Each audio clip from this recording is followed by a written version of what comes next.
What's the first thing you do when you wake up? Do you hit the snooze bar? Do you hate the world, hate your life, hate your job, hate your wife? Do you feel like the day is just another day to get through? Do you scroll through Instagram? Do you rush to get ready? Do you struggle with what to prioritize that day? If so, well, good news. Today we're going to explain to you what you must have in your morning routine to change your life. Welcome to the Nice Guy Show. I'm your host, Ari Graff. I'm joined by my co-hosts, Faisal and Chuck. So here's why I chose this topic. When I talk to nice guys who are starting their recovery, most do not have a morning routine that really sets them up for a strong day. They might have one good habit, like a healthy breakfast or they exercise. They haven't thought through what habits they need to feel their best, to think their best, and to execute their best every day. I don't think most people are given a template for this by their parents. What about you guys? Faisal, were you raised with structure and routine? Did your dad have a solid morning routine? Not at all. Never heard of routines. It's like, what is this? A morning routine? Okay. The only thing I knew was like morning breakfast. That was about it. What was that morning breakfast like? Lucky Charms or Cornflakes.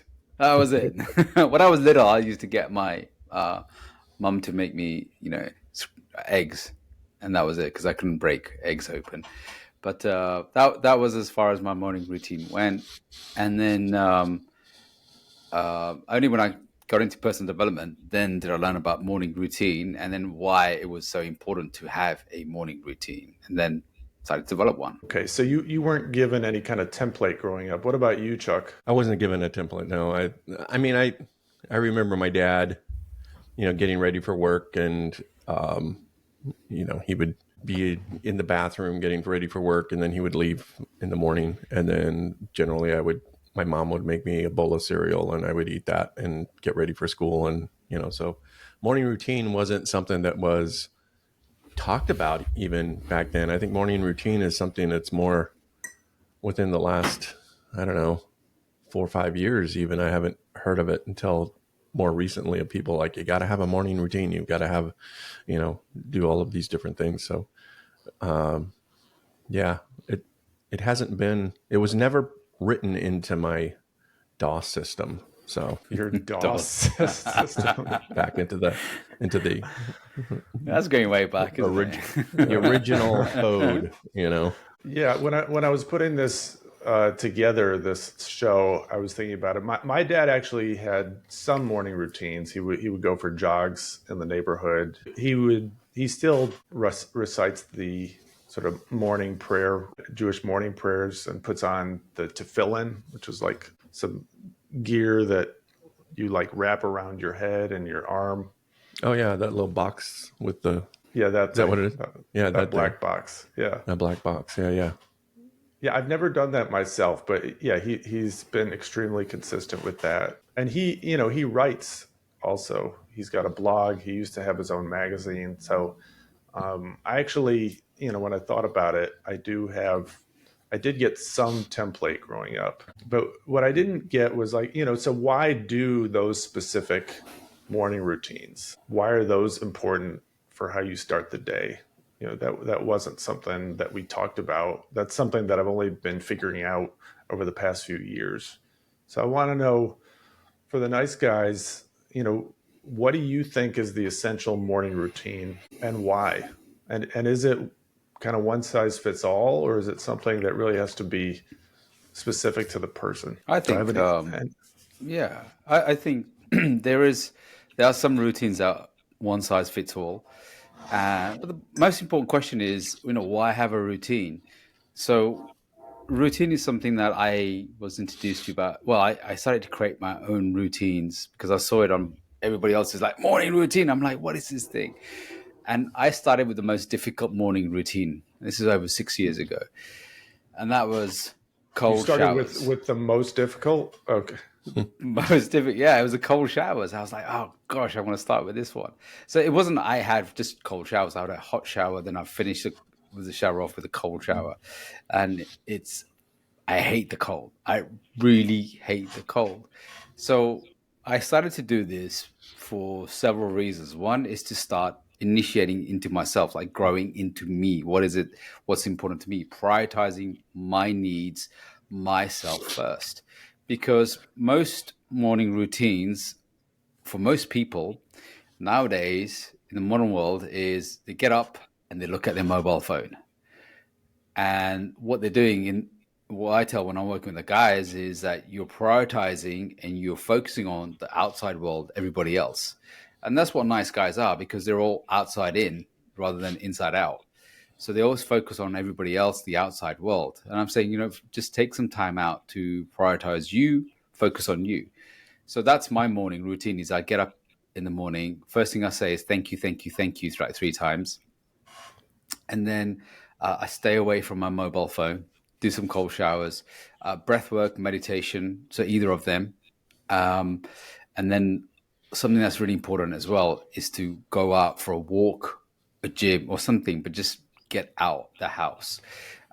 Sometimes I read, sometimes I write, but there's always something, read a mantra, but there's always something that I got to do, which will just help me prepare me to get me ready for the day. And something that's really important to me is like vibration box breathing. So like any sort of like breath work, and that sets me up for the day.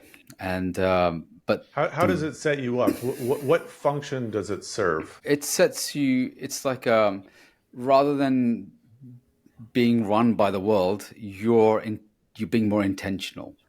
So you're creating, you're leading rather than being led. And that's the main things that, it's not my impulses leading me. It's not like what's going on in the world. So I'm leading intentionally. I'm setting the pace. I'm setting the tone.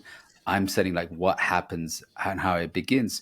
So what I'm effectively doing is teaching myself to empower myself. So I'm claiming back the power from the outside world is whatever's happening in the outside world, mobile phones, social media, whatever it is, to saying, actually, let me become more intentional. Yeah, I think, to me, that's one of the most crucial aspects of a morning routine for everybody, but particularly for nice guys. Nice guys are not used to leading, they're used to following, they're used to being a passenger in their own life. So how do you become the driver of your own life? You actually do it on a daily basis. You take the lead with your day by starting the day off right. So, this is a way you can practice taking the lead every day. It's a way to develop agency in yourself. So you can do that through different practices, but just having an intentional morning routine itself is practicing that. So, Chuck, how about you? What's essential in a morning routine? Well, one of the things I always say is your day starts the night before. So my morning routine generally starts the evening before, which is, for me, I generally wake up around 5 o'clock in the morning. So that means I go to bed like around 9:30, something like that, because I want to be able to get up and have time in the morning to be able to kind of ease into my day, sort of, as opposed to like, you jump out of bed and it's like, oh my gosh, I'm late, I got to get going. It's just a horrible way to start the day. So really taking some time and plan the night before of what you want your day to look like. For me, the morning routine is really about awakening my spirit, the internal world. And so I like to refer to the routine as ritual because in the word spiritual is ritual, and I'm awakening my spirit. So this is a way for me to get centered, get solid. Generally, I start with, after I get up and I get ready, I come into my office here. I've got a meditation pad, Zabuton, and I've got a little kind of altar on one of those shelves. I'll generally light a little bit of sage, just kind of sage myself. I just love the smell of sage. And then I'll meditate for anywhere from 15 minutes to 30, 45 minutes at a time. And then I'll start my day. That's generally how my day starts. So meditation is For me, yeah, your crucial practice. I really like waking up, having time to just kind of like get ready, So I take my shower, brush my teeth, get ready, And then before I start work, I meditate.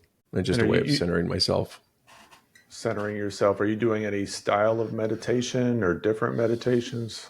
Yeah, sometimes. I mean, I'll often do some breath work. I like doing the what's the guy's name? Wim Hof. Wim Hof. I like doing the Wim Hof breathing is a really good way to kind of wake up your system. Some what we call breath of fire, which is another breathing thing. It just kind of gets you into your system. Yeah. So breath work, meditation. Yeah. One of the things I think you guys both highlighted is like changing your physical state through your practices. And that's something I do with the cold shower. That's the first practice that I have. And, it puts you in fight or flight. It's kind of a controlled fight or flight state. It releases a high level of norepinephrine and dopamine. So, it's really boosting your alertness, your attention, your mood. For me, the cold shower, though. Ari, do you go in straight cold? I go in straight cold. I normally do 5 minutes. So you're like hardcore. Yeah, it's like I do that for 5 minutes while I'm listening to self-talk recordings. So it's like a 1-2 punch. But yeah, it's like for me, it helps to get this reminder every day, like that I'm going to approach challenges. I'm not going to wimp out. So that's the biggest thing that I get out of the cold shower, because I think for too much of my life, I was, just wanting comfort. I was wanting reassurance. I was wanting to just feel okay, at the expense of challenging myself and seeing that I could do hard things. So I remind myself every day that I can do hard things. 5 minutes, even in winter? Even in winter, yeah. Gosh, that's good going. That is good going. Yeah, I mean, and I feel different if I don't do the cold shower. Like if I go on vacation with my family, like my routines go off. I'm not doing the cold shower. I'm not doing the journaling, and I just feel off. I start eating a lot of ice cream. It's like I really need to take the lead and set the tone for my day. And this is what I do. And my morning routine has changed over time. So I think, we also, I also think people need different things at different times in their lives. So this is something, to continually, intentionally play with your morning routine, but you're still always taking the lead with your day. Are you teaching your son as well? Absolutely. Yeah. So that's been a big game changer over the past year. I have this journaling practice. So, that was something I was going to talk about a little bit today, but I've actually been teaching it to him. And I was, he was last year just in second grade. So he's just developing handwriting skills. So it was a little too much to ask him to handwrite in the journal every day, or all the days that I have him. But now we're basically journaling out loud. So we do this on the way to school. I just did this morning. So I have him go through, remember, Faisal, you showed me the Spartan code. It's like that 10-point code. I can't remember what's part of the Spartan code, but I changed that to the champion code. Or maybe that's what you gave me. But, it's like I have him recite that every morning, like a champion helps others. A champion does what they say they will do. A champion says what they believe in. A champion makes every day an awesome day. Those are just a few of the items on it. So, this is part of his self-talk practices every day. Then we set an intention for the day. That's called, what's your big idea for the day? Okay, I'm going to be creative. I'm going to be respectful. So we both set one. Then we go over our wins. We go over our gratitudes, something we want to let go of. And then I have him meditate for 2 minutes, like we're going to do a 2-minute light pole meditation, or, 2-minute sky meditation. And I don't know what's going on in his head when he's doing that. But we're it's it's getting him used to, some kind of silent, intentional practice. We'll build that over time. He's only 8. And then we listen to a podcast together. So that's our morning routine together. So we've been doing that for a year. Yeah, so important. It's so. What about making the bed? You doing that one yet or not? You always okay. So we laugh about this. No, I'm not good about making the bed. Why is making the bed a crucial routine in your opinion? Because it's the first task of chaos into order. Right, it's the masculine that takes chaos, is all chaotic and everything like that, and it puts it into the masculine, which is order, and it's done and it's complete. So you've got the complete full scale of masculinity going on there. So we've taken chaos, we put it into order, and we've completed, we've finished, got to nothingness. So it's an accomplishment as well, and that's just a small. Like for my kids. I've been in morning routines for a long time with my kids, and I've got this paperwork, which is about, a couple I've seen it. Folders high of them.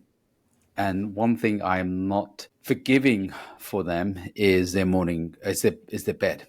If their bed isn't made, like for example, my older son, he hates making his bed, right? But he has to make his bed.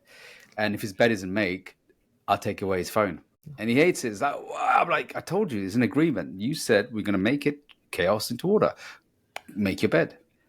So if days, I'm like, come here. And he's like, what? I'm like, phone. He's like, why? I'm like, you haven't made your bed. I would be in big trouble at your house. What's that? I would be in big trouble at your house. Oh yeah, that's it. You don't make your bed, Ari. That's it. No breakfast, no cornflakes. Yeah. Right. I also think there's something about the bedroom that typically the bedroom tends to be like the last room that gets attention, and when I walk into my bedroom, it's kind of like when you first walk into a hotel room, you walk in and it's like everything's clean and pristine, and you're like, whereas if you don't make the bed and you don't take care of stuff and you don't clean up first thing in the morning, then later on in the day, when you walk into your bedroom, you don't get that sense of peace and structure. And I think that your bedroom is probably, in my opinion, your bedroom is one of the most important rooms in the entire house, that it should be a place of sanctuary where you go in and you feel just like comfortable. And when you walk in and the bed's a mess and there's clothes all over the place, you don't feel that. I can't function when there's mess. I was listening to Andrew Huberman as well, and he was saying about the brain. He says there are some people who just work really well in chaos, like the desk and everything, the whole environment is chaotic. My dad was like this. He was a television engineer, and his room was all chaotic. You go in there and you don't even know where to look at. It's like everything's there. But for him, it's functional chaos, right? So for me, I can't start work or I can't relax if there's mess around. I mean, there's a little bit of mess today, and I'm like, it's really agitating me. I'm like, quick, hurry up with this podcast. I need to tidy this up. Right. So, but the bedroom, I really like your point. To me, I walk in, it's done, it's complete, and it's like sanctuary place. Yeah. Without a chocolate, though. If you're married, or if you have a partner that lives with you, I think there's, again, it's sort of that, walk into an environment where it just feels comfortable. It's a sanctuary. You're going to have a lot more intimacy in a room that you walk into and it's clean and feels inviting than if it's like chaos everywhere. I couldn't be with a girl, with a partner now, if she's messy. That's for me, red flag. She might be a really amazing person, but if she doesn't make her bed and she has clothes on the floor, because that was my first girlfriend. I remember you couldn't walk in her room because it was just like chaos everywhere. I'm like, and then my son's like this. He gets chaotic, and I'm like, okay, fine. Actually, I'm quite chaotic, and I realize how much mess there is, but I have to spend conscious time to organize it. So go from chaos to order. I've gotten a lot more organized the last few years. My house is actually pretty neat. But my bedroom, I've got all this dirty laundry, not dirty laundry, clean laundry on the floor. It's coming out now, isn't it? challenge. Yeah. It's So you're gonna put a webcam in your bedroom see. now. Yeah. So we can all see everyone readers can see when Ari hasn't made his bed, and then we can send you comments. all right. We're going to do the next podcast is from Ari's bedroom. So The last point I wanted to make, which I've sort of alluded to, is just that I think it's really important to talk to yourself every day. Journaling, I think, is one of the best ways to do it. I've started journaling out loud and just dictating into my phone, because I think that nice guys are often sending the wrong messages to themselves.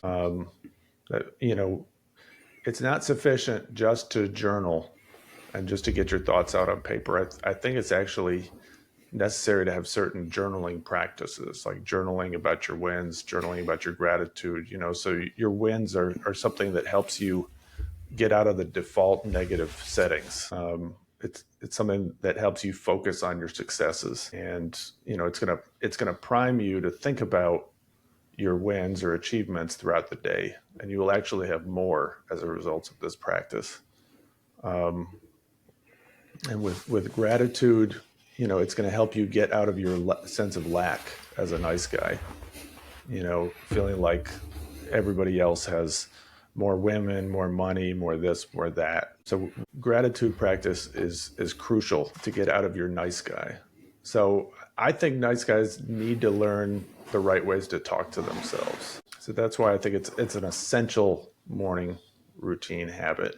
All right, that's all we got for you today. If you have any essential morning routines that you want to let us know about, put that in the comments, or send us an email. We'd like to hear about it. What's helping you accelerate your nice guy recovery? Let us know. And if you like this video, don't forget to like and subscribe on YouTube. Same thing on if you're listening on Apple or Spotify or whatever your favorite podcast platform is. If you like this podcast, check out Get Your Balls Back. I don't remember what episode number that is, but I think that's what we're talking about today. Starting your day with balls. All right. Until next time. You've been listening to The Nice Guy Show with certified nice guy recovery coaches Ari Graff, Chuck Chapman, and Faisal Kokar. Be sure to subscribe to this channel so you can listen to our latest episodes, and visit us on www.theniceguyShow.com. If you have any topics you'd like to hear us discuss, send us an email at support@theniceguyShow.com. Thanks for listening.